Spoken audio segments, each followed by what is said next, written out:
Hey everybody, we're Tillison Consulting and we love digital marketing, and you're listening to the Inside Digital podcast. This is your one-stop shop to learn and expand your knowledge within the digital marketing space. It's never been more important to have an online presence, and in this show, our experts will talk about SEO, PPC, and everything in between. They'll share their personal insights, experiences, and strategies they're taking advantage of so the rest of us can do the same. Here's today's episode.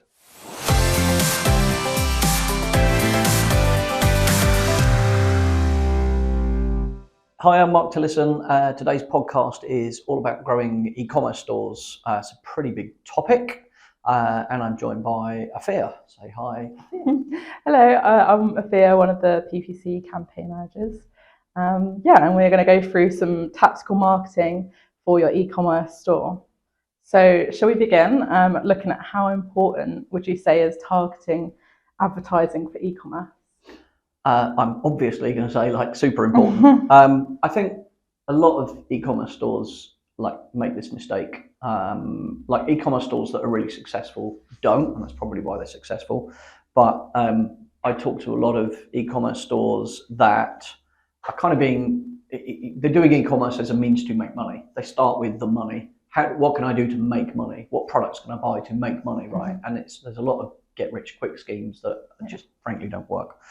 But I think much more successful e-commerce stores start with a vision, a dream, a passion for a product, right? So, I literally just had a call with somebody who has created a product, a beauty product.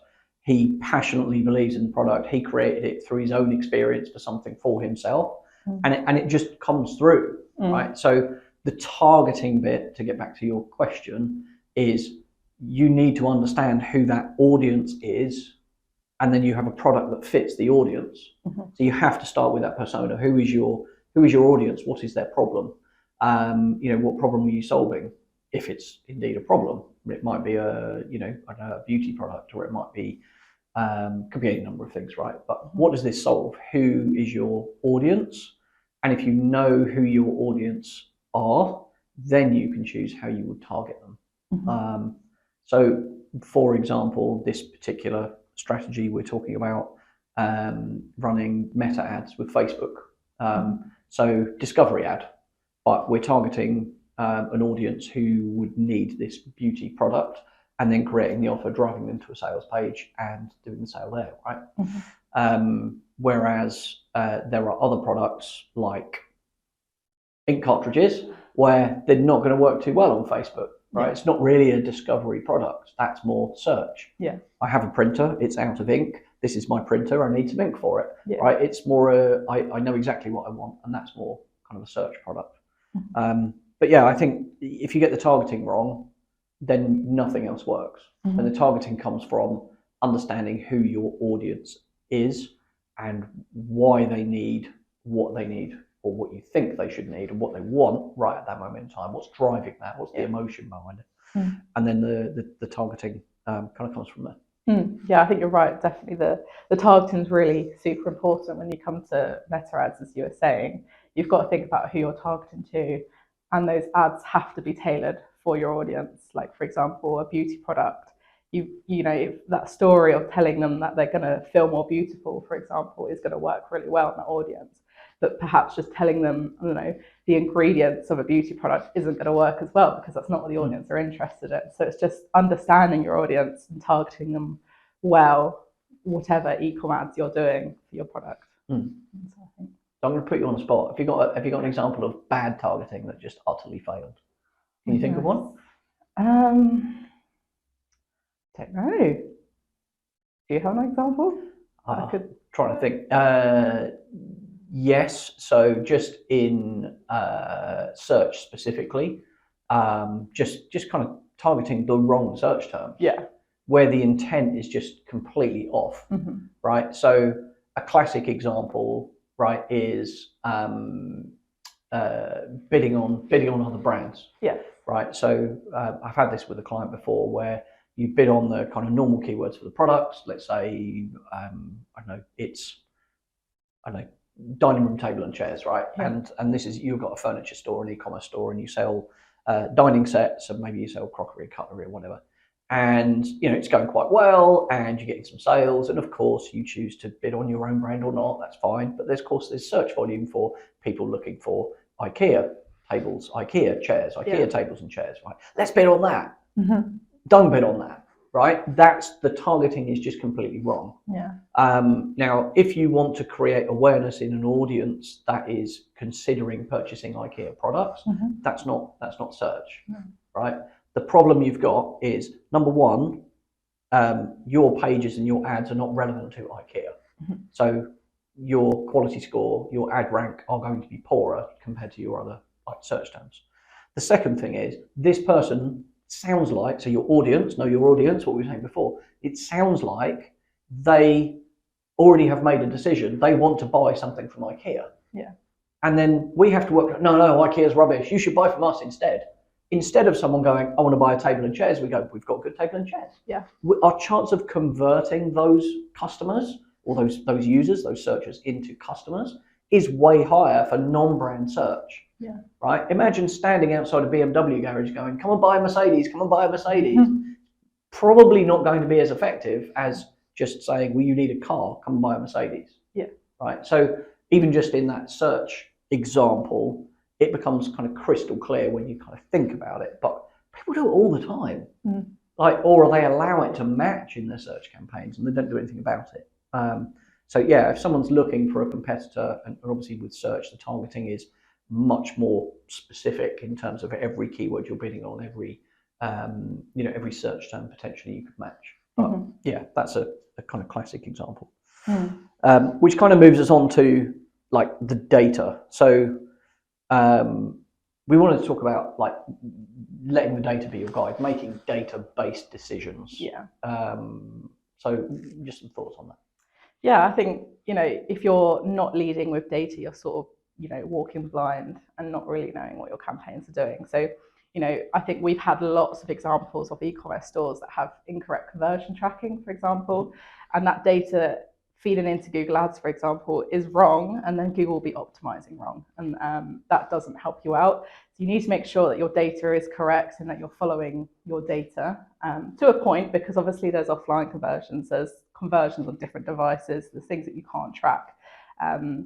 But I think, using that data that you're getting from Google Ads, from Meta, from whatever platform that you're using, and, kind of letting that be king, but not too much because you don't know if it's correct. I think one piece of data that can be really helpful for e-commerce is, which I've heard recently, is your quality score. And this is something that's a lot with search, and it is kind of a general thing, but quality score, it's really linked to your cost per click on Google Ads in particular. So getting that quality score to, 10 out of 10 and making your cost per click lower will really help you drive more traffic to your website. And I think we've seen this recently.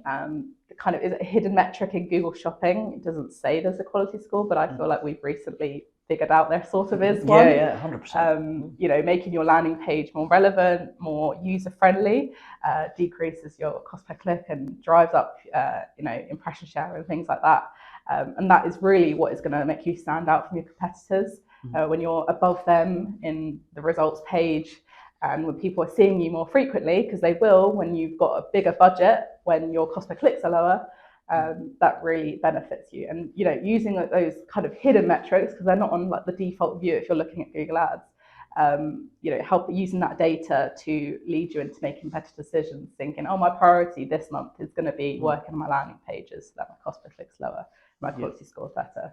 Yeah. I think we put together a fairly simple formula. It's not an algorithm by any stretch, but a formula of impressions and clicks, and click-through rate obviously gives you, increased click-through rate gets you more clicks, and that's great, and more clicks should get you more sales. But then you get into what's our conversion rate, and the conversion rate dictates what your cost per conversion is and what your return on ad spend is. Yeah. Which, when you're on automated bidding strategy, that pushes back into how much can I bid. How much you can bid depends on how good your conversion rate is. So if I want to increase bids, I need to increase the performance of landing pages. Yeah. And then that feeds the monster that is like Google Ads or Facebook ads or Meta ads or whatever. But also that conversion rate, that data, to me it's just like the most critical area. But I probably think about it in that way because we do a great job on ad campaigns, so the campaign stuff kind of is natural to us. But you can screw that up easily. But the conversion rate stuff is what really drives revenue. It drives revenue because a better conversion rate is a higher cost per click, and a higher cost per click means you can afford to buy more inventory from Meta ads if you're running Meta ads or Google ads or whatever. So if you can afford to pay more than the next store that's selling a similar product, you get that click, they don't. And although you're paying 20% more, the value of that click is 30% more. That's why you can afford to pay more. So even though everyone goes, oh man, it's £10 a click for something, it's like, don't worry about the cost, worry about the value. If you can turn that £10 click into a £100 sale that you're making 40% margin on, why do you care it's £10 and you're earning 40? I don't. Can I spend £1 million today, please? Why would I not? But yeah, data absolutely is critical. And without data or without accurate data trying to make those decisions, you will make the wrong decisions. And more importantly, you know, in the age we're living in digital marketing right now, where there's a lot of automation, there's a lot of bidding strategies. You know, with Meta ads, it's like, get me sales, get me more sales.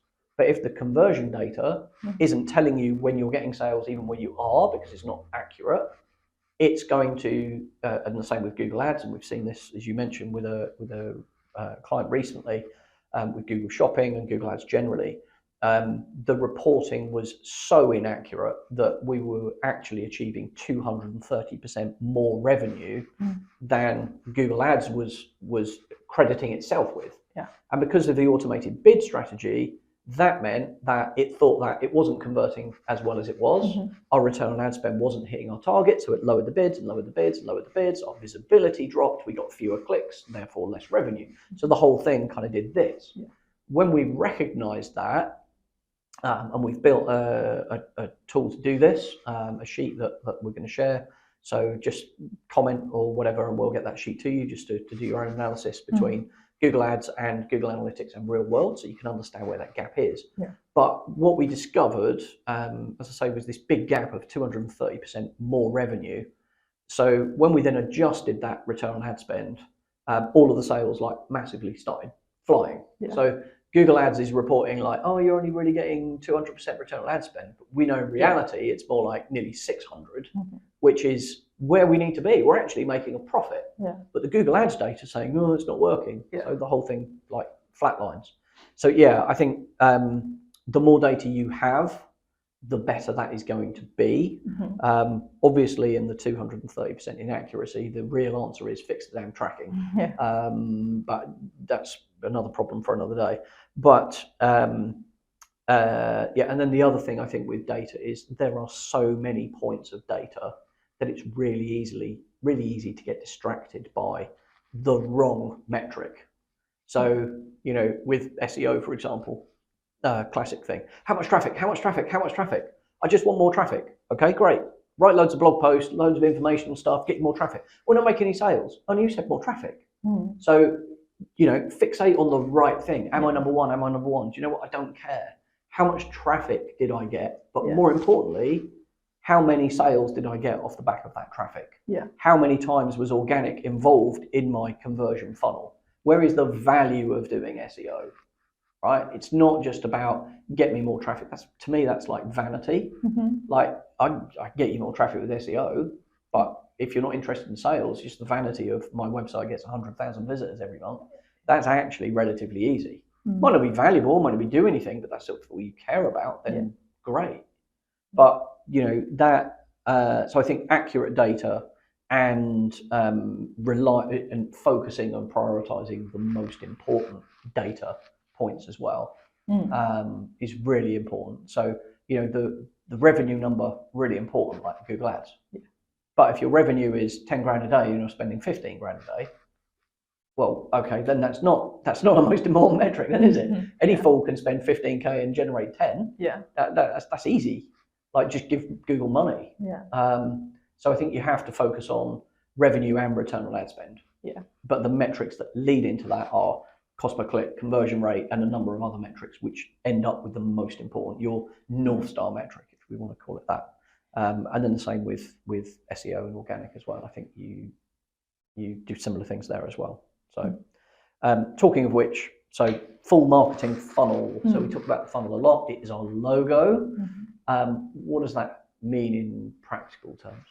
Yeah, I think, when you're creating an e-commerce campaign, I think you're playing the long-term game. It's not an overnight fix. I mean, for some things it can be if you've got a really great product, but a lot of things it's not an overnight thing. So you need to think about the full funnel. Are you reaching the customers at the beginning? Are you reaching them in the middle? Are you reaching them at the end? And they're different audiences. You can think of an example of, let's say you've got a member of an audience who loves running and you show them an ad of just some trainers.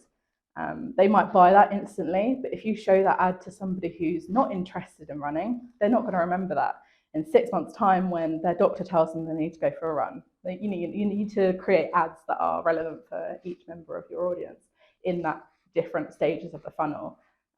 So thinking about who they are, what they like to see, what they're likely to click on, what they're likely to buy, and targeting them because of that. I think that's important. I don't know. Yeah, I think it does. It's one of those, it always depends. Everything always depends, right?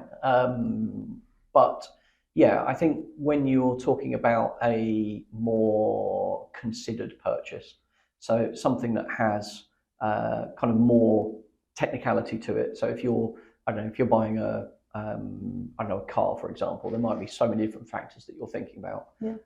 If you're buying a safari holiday, there's so many factors that you have to think about, right? It's not just simple, that's a really easy purchase. If you're buying, a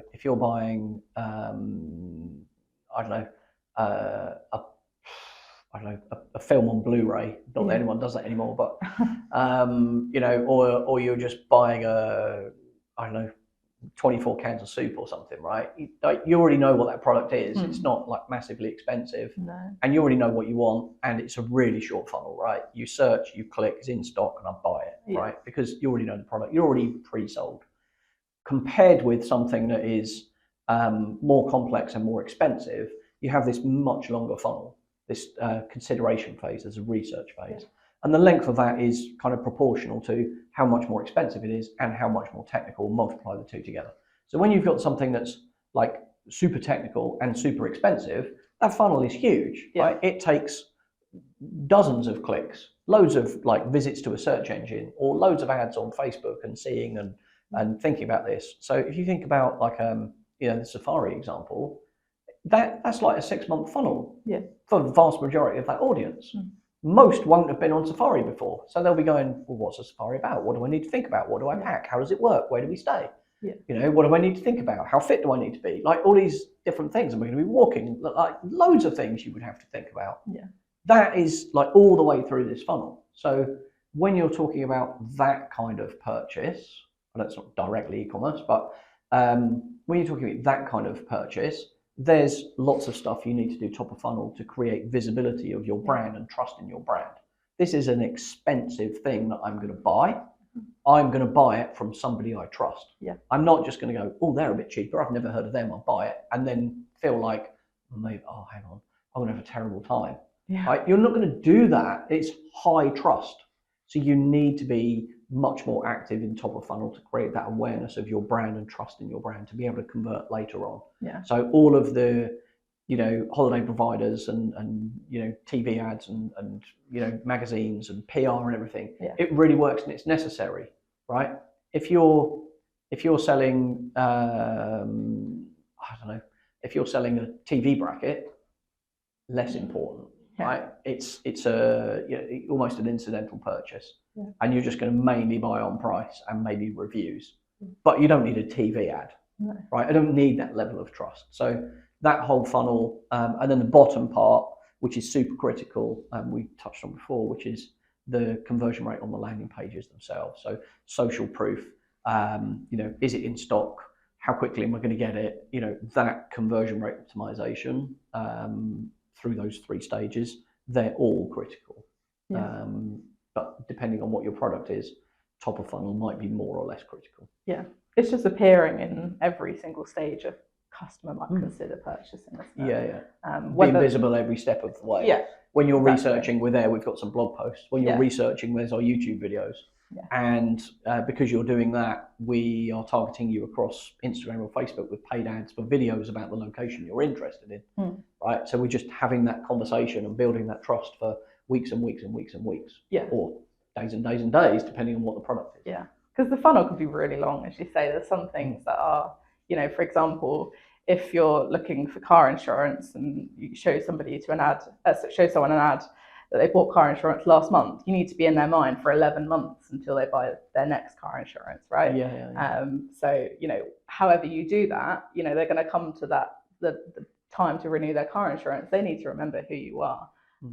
So I think that's a whole year that you're going to have to be present in the funnel if you're, you know, even though it seems so long, it's important to just always remain top of mind when they're ready to buy their next.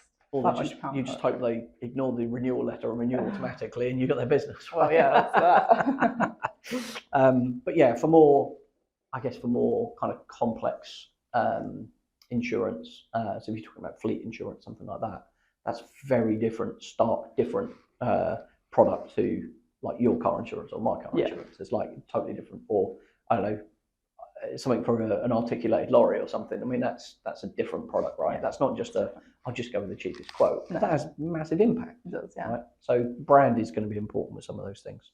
But yeah, bottom of funnel, I think, like that conversion rate optimization on product pages. I mean, you've done some awesome work recently on one client where we've updated, I think, like thousands of pages, like for individual products, where we looked at them and discovered they were just super thin. It was just really thin pages that just didn't really kind of explain fully what the product is, didn't answer all the questions you might have. And you were able to do that at scale. And I think the cost per click, talking about, you know, Google Ads, cost per click came down to like 30-35%, which meant our visibility went up probably double. So it got us more clicks and a better conversion rate, and then a better return on ad spend. And it's helped us increase the revenue by like 70% in 10 weeks, which is, that's incredible. It's just phenomenal. Just that work at the bottom of the funnel.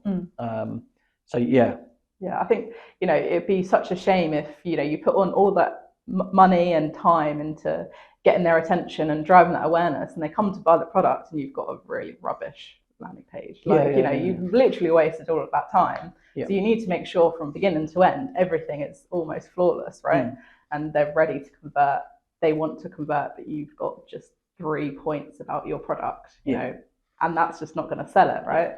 But it wasn't really like super relevant. It wasn't like, but I think with the title kind of went, it's relevant, and you get some conversions on it, but there was no detail about the product at all.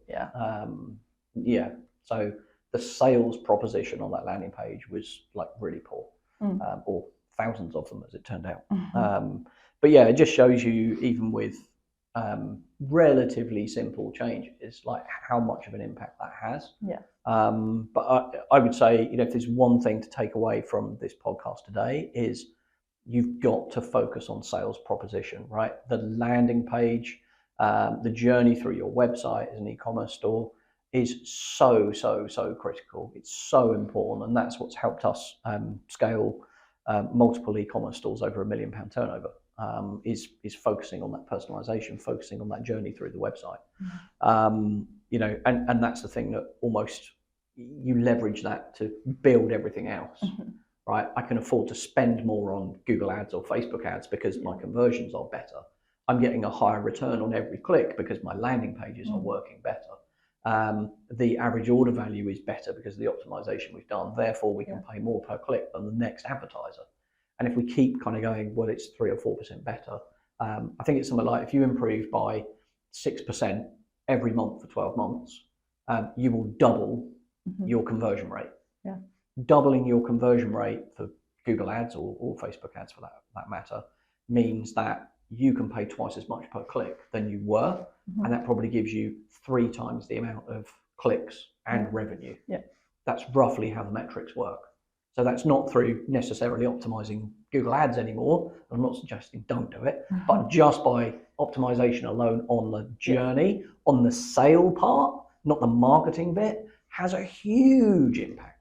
Absolutely huge. You know. So definitely, I think if you're going to take one thing away, focus on conversion rate optimization. Make those sales pages better and keep making them better and better and better and better. Super important. So let's wrap up with some quick fire questions. How can I drive sales on my e-commerce store? Yeah, so to drive sales on your e-commerce store, you've got to think about, as we said, the funnel and reaching people in every step of the way to become a customer, perhaps a loyal customer that keeps buying from you. So think about not just the front end Google Ads data. Think, as Mark said, the sales proposition, and think about more than just I've got 0 conversions on my Google Ads campaign. Think about the why and always be looking to improve and optimize based off of that data, like we said before. Yeah, absolutely. I think go back to what I said before, like optimize landing pages, right? Sales pages. That's where the money is, and then you can build more marketing and better marketing because your sales proposition is so much better. If this doesn't work, the marketing just doesn't work, and you are going to blow your budget and waste a heap of it. So definitely focus on that, and just based on recent experience, once you do optimize, make sure your optimizations have stuck, and nobody suddenly undoes them like has happened to us just recently. So working on a fix for that. So what does success look like for an e-commerce store? How do you determine it? How do you measure it? Yeah, I think there's several things. Obviously, the obvious is your revenue, but I don't think it's just that. I think it's also your customers that you're keeping and that you're retaining, and that you might see a customer that stays for years and just, like the ink cartridges, for example, just carries on buying ink cartridges from you. That's a value, and I think you could have 1 million customers that buy once, and that's a click that you pay for those 1 million people, but you could have less than that and pay less than that, and they just stay for a long time. So I think there's a lot of ways to determine your e-commerce store success, but I'd probably say it's the lifetime value of a customer more than just that front end. I've got £100 sale, but what can you get out more than just £100 sale? Can you just keep them buying forever? Yeah. I think there are some products where lifetime customer value just doesn't work. It's a one-time purchase. There isn't a repeat like sale. For me, I think the combination of revenue and return on ad spend in Google Ads terms, or paid ads, full stop. Even with Facebook. But you're absolutely right. If you have an e-commerce store and the products you sell, there is a lifetime customer value. Then you have to get into what's my cost per acquisition of a new customer. Yeah. So, if you're selling a consumable product like coffee, for example, you can't just say, well, I spent, I don't know, £20 on Google Ads to get a £20 order. We're not making any money, but you know full well that the average customer orders 10 times. Yeah. So it's not actually a 1-to-1 return on ad spend, that's 10-to-1. But then you're into, well, how do I make sure they keep coming back? Well, I have a damn good product, first and foremost, and I need to get my coffee into people's mouths, and they love my coffee because it's amazing, and then they will come back and buy. But then you're into, okay, now I'm into my email marketing. How do I make them come back? How do I make them try something new? How do I offer them other products that we sell that they might, and then I can increase the lifetime value of the customer. If I can increase the lifetime value of a customer, then that means I can pay more to acquire that customer, which means I can compete in the marketing on pay-per-click much more, or I can invest more in SEO, or I can write more content, or I can shoot more videos to have fun and games on TikTok or whatever channel you like, right, in the marketing in there. But for me, I think lifetime customer value, I totally agree if that's the business model that you have. But return on ad spend and revenue overall, there's no point in going 10-to-1 return on ad spend. How much sales do you do last month? £500, right? I mean, it doesn't matter. It doesn't work, right? No one's making a living off that. So I think the revenue has to be there, but the profitability or return on ad spend is kind of super critical. But yeah, that's how you scale a store, really. And then final one, bit of a curveball. Should I display bad reviews? Yeah, I think when you get bad reviews, don't ignore them.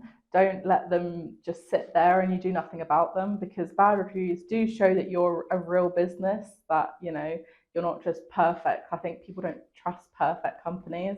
So if you get a bad review, give to them, show that you care about your customers, say that you're going to fix the issue, and you know that's going to leave a good taste in the customer's mouth, and it's going to leave a good taste in everybody reading that review, right?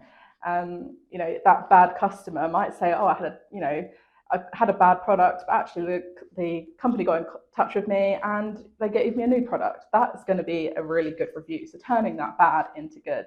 So don't just ignore it and pretend it's not there. Do something about it. So value those bad reviews, because that can actually be the difference between a company that looks perfect and a company that isn't perfect, but you know, makes every effort to be perfect, right? And to restore that customer relationship. So that could actually boost your credibility and compared to a competitor. Yeah, totally agree. I think just from personal experience, just the reviews thing,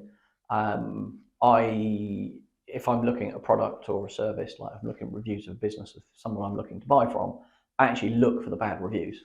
Yeah. So if you know I'm choosing a holiday and maybe I'm choosing a hotel to stay in, I look at the bad reviews. Yeah. I'm not bothered about how many or the percentage. Obviously, there's tons and tons and tons. I'm totally not staying there. But what I'm looking for is themes. So it's like, you know, with the hotel, it's like, oh, the room wasn't clean, and the next one is the room wasn't clean, and the next one, the room isn't clean, and the next one, okay, they've got a problem. Yeah. Hang on a minute. How old are the reviews? These are 2 years old, all of them. Yeah. Right. So actually, it might be perfectly nice. So I can make a judgment call on that. But also, just I suppose because of the world I live in, digital and what we do, I know there's loads of spam reviews and there's like competitors like posting nasty reviews and stuff like that, but they're really easy to spot. Yeah. So I think definitely I would display them. Definitely I would make sure you're replying to them.